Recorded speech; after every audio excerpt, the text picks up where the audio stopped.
we're trying something a little different here. We've got the gameplay footage of the matches that we just played on top of the interview. So the entire interview will be available at Just Press Start, and the video part of it we'll have the YouTube video up, and then the main part of the video will be on the YouTube channel as well, and you guys can post it and so on and so forth. But people are watching the game right now, and they'll notice first off, they're going to notice that Jeff is getting blown up a lot, so I apologize for that. But I think what people are going to notice is there's a very organic look to all of the spacecraft and the different races. So can we talk about that a little bit, just the aesthetic style that you chose? Well, one thing, Etienne Vanier is the lead artist, and he's the one who's been like really heading all of this department of like artistic direction and everything. And what he said was, don't just look at what's already being done in a science fiction universe. He took some influences from like Gothic and Arabic architecture and Babylonian and Assyrian, and it was like, how can we make that futuristic? And he's influenced a lot also by Japanese games and mangas and things like that. And I think they've always, if there's one thing we can say about the Japanese people, even today in game development, is that they can really design stuff that will always look like very far from this world and very distant and weird. So like Evangelion and Gundam, things like that, all had some influence. Final Fantasy also. Like the first carrier ship we designed really looked like it, you could almost taste the flavor of the airships from Final Fantasies. We couldn't keep it for different reasons, like it was hard to reach from when you were far from it and flying through the objectives and things like that, but like the first draft of it was really more influenced by that. It was like a weird mix between a whale and an actual boat and an airship. It was cool, but there was like, it didn't fit the role for the game, like game mechanics and everything, how we place the different objectives. So yeah, there was all these weird influences, and straight from the start, we went with creating species that would not be humans with scales and blue lesbians. So by having these different species that are not humanoid and are not like almost identical to humans, but more violent or more testosterone, or right. There's humans but religious and so religious it's alien. No, we really went with stuff that are way, way different, and that means that if we use these very strange particularities, we can come up with different influences and orientations for how they craft their own ships. So for instance, we've got the Guan trees, which are quadrupeds with 3 heads, and all 3 heads have to come with a consensus before taking a decision, and they don't share the same brain, so they have to actually talk with each other. So they are rhetorical geniuses. And in all this balance thinking, everything they make has to have all these different components. So when you fly a Quantry ship, you have like these 3 parts floating, and they are attached by ribbons of energies and things like that. And these ribbons are reminiscent of what's replacing their digits, because we thought instead of always have people manipulating things with their fingers, like aliens, why would they have fingers exactly like humans? So right. They've got these kind of ribbons that go through the extensions from their legs, and we kind of reuse that in some kind of ribbons that are applied in the design of their ships as well. We also have the Taurians, which are 20 meters tall creatures, and they are extremely, extremely resilient, and they can propel themselves on their own. They can actually float, and they can go to space even without spacesuits. They don't need to breathe, they don't need to eat, and they communicate by winking, because they got 4 eyes, and that gives them enough ways to communicate with each other. So these 20 meters tall creatures, they don't need a ship, they just need armor. So we designed them around, like, for them, it's going to be armor. So instead of cockpits, you have helmets. Instead of, like, wings, you have kind of pauldrons that go above their second set of arms and things like that. And then we've got the R blossoms, which are, it's a plant, and whenever their roots touch the roots of other plants of their own species, they can exchange information. And another species saw that and said, that could be useful for computers. And they connected them to computers and eventually got them on the network. They developed a sentence. And now that they've got that sentence, they decided that they would rather be connected to their own machines that would act as their own bodies. Huh. So the ships are actually organic in design because they are their body in some way, because like it's what give them senses beyond like what Right. they can discover.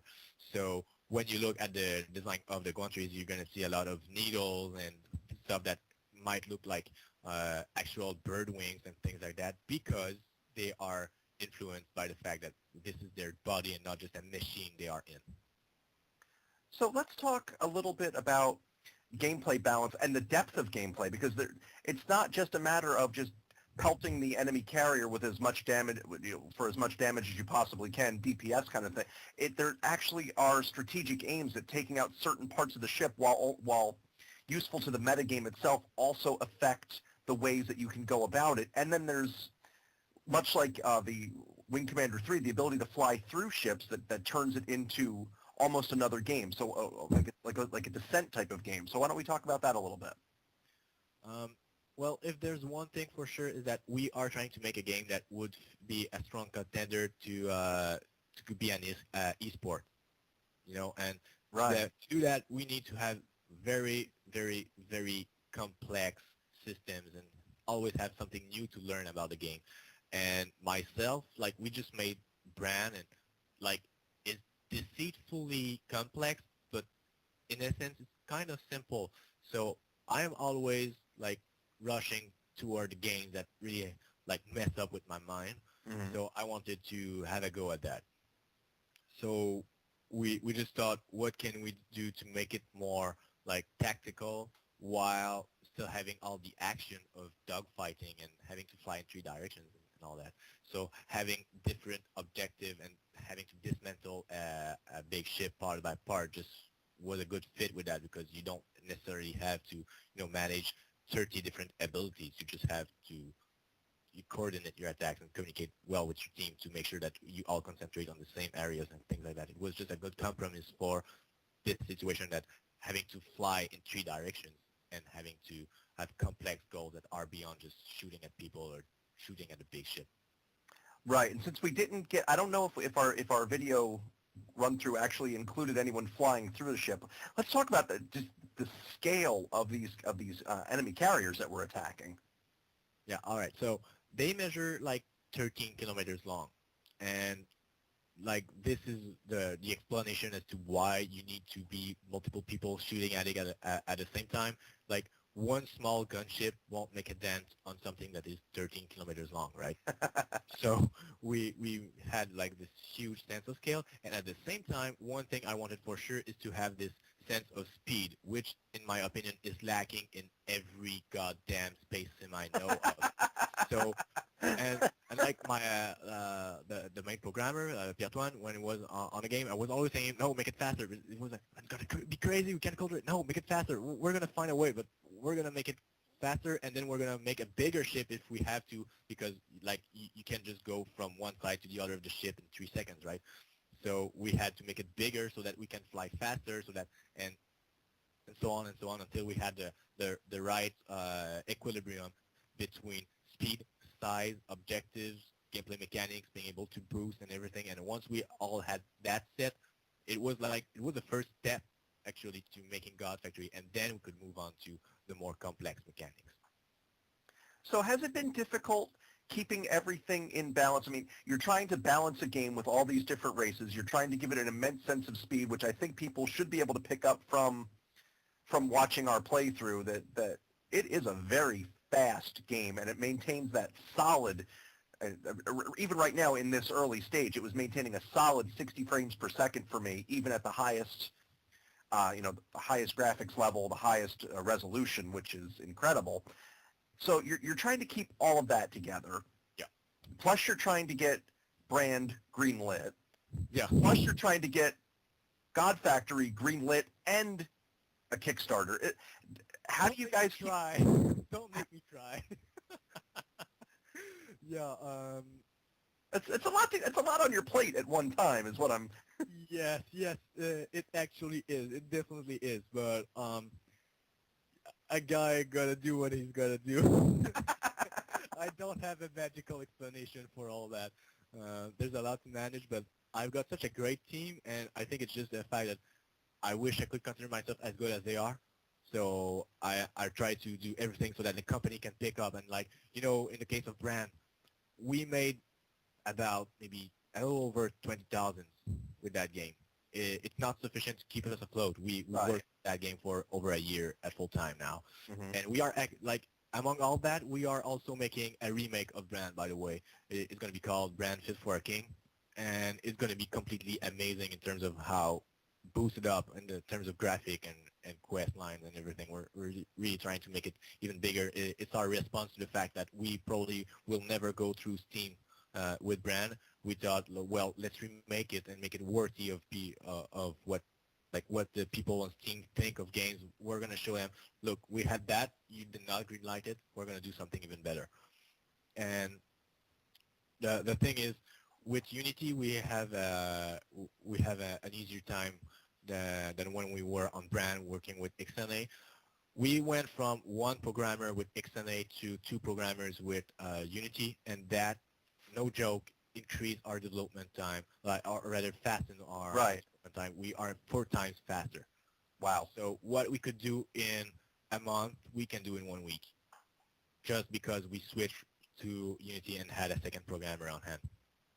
And we take the help we can get. Like, we've got like Andrew Sudak quite a few months ago, who just asked us if you could do a trailer for Brand, right? And we're sure you can do it, and I would organize with them the music for the trailers and for Brand and everything. It's music I got from Newgrounds, and like just asking with people if they want to contribute to the project. So sometimes it's just having the guts to ask people if they want to help, and Right. more often than not, they're happy to. They just have to know that you exist and that what you're doing is worthy of their own time. And when it is, if you can manage, like, if you can find the resources, it can work. And I think that's my strength, is that I can find the right people. I can judge if someone can really deliver something for the project and have them on board when it's important, when we can't do it, like with what we actually got in hand. And that's something else. Most small studios, they outsource everything, but all our assets and everything, we do it in-house. So, and that itself is good because we always develop this autonomy. So whenever we've got one thing running, if I can't keep on like making sure it works, I can just ask someone else, like, can you just take care of that part?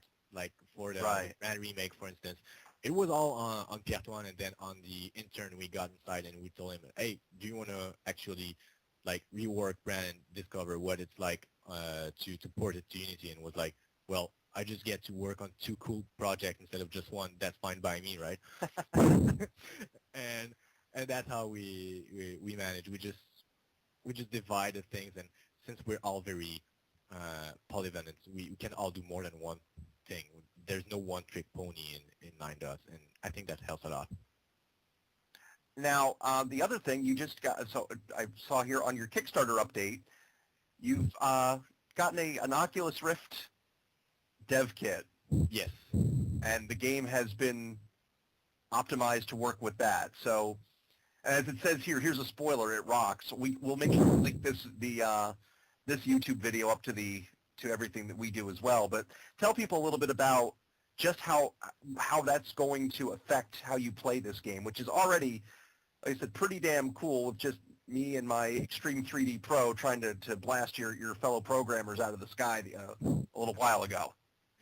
Yeah, well, the Oculus Rift, for those that don't know, is there's like one monitor for each eye on that virtual reality headset, and there's motion tracking. So that means that you can actually look around, and it replaces your vision with what you need to see in a game. The one part that can be problematic is how uncanny it is to control a guy like that is supposed to be running and shooting like in first-person shooter, because you are actually sitting. And if you are standing up, the illusion is so convincing because it replaces your vision. You can actually like lose your balance. If you are playing a game in which you are in a cockpit, then Oculus Rift fits perfectly because what you got is the same situation where you are sitting and trying to control something that is not you. So if you are trying to control a ship and you are in a cockpit, it works so well because technically playing video games is like sitting in a cockpit, right? True. And all this, like, I'm a big fan of speed. Like, I don't know if you ever played Extreme G Bike on the Nintendo 64, but that thing like was amazing to me. I was seeing the counter. Oh my God, I'm going at 800 miles per hour, and I was just imagine if I could see that in real life. And in God Factory, you can actually fly at a boost speed and go at maybe like 2,000 meters per second with the Oculus Rift, and you can just look on the side and realize how fast you are going. Like, you know, when you are in your car and you look forward, you don't seem to be going so fast. When you look on the side, it's like, oh my God, everything is flying by. It's the same thing with the Oculus Rift. And all these, like, really, these physical reactions that you have to, like, going fast and heading towards something and things like that, they can't be achieved by just looking at a monitor. And with the Oculus Rift, you can do that. And that is completely marvelous. I think that, like, motion gaming will end up being just a fad. I think like the failure of the late era of the Wii is a testament of that. The fact that there's no good game on Kinect and that move was a flop. It just proves that motion gaming was big when it was there, but it's pretty much over. But VR is something that could stay. And I don't believe either on the 3D TVs. I don't think it will work, but it's okay because we've got another technology. It's just 100 times better. It replaces your vision with what you have to see. You can't get more immersive than that, except the data jack from Shadowrun being plugged in, like just plug in your brain and it works. No, I will not call the Decker. No, it's not. It's like it's the only logical step ahead of Oculus Rift, and we are not yet on the data jack. So, like in my mind, there's nothing more logical than just adopting that technology. Well, I know it's getting late for both of us out here on the East Coast. So if people are not sold on this yet, having watched the footage so far and listened to what they've heard so far, why don't you do like a short pitch for the game, for the Kickstarter? Because again, we're going to make sure that the Kickstarter info goes up on the site because we really want to help you guys make goal. All right. So we've worked on God Factory for 1 year without salary, working full time. And with a little support, we can keep on working on that game. And that means that you and 3 of your friends could coordinate together ships that you build to have the perfect strategy. And with that, you destroy the force field generator of the enemy's carrier ship and head inside the core room by going through the trenches, Star Wars style, before exploding the core room and then evacuating from the hole that's left in the backside of the ship. If you don't want to do that, I don't know why you listen to the interview from start to finish. Well said. So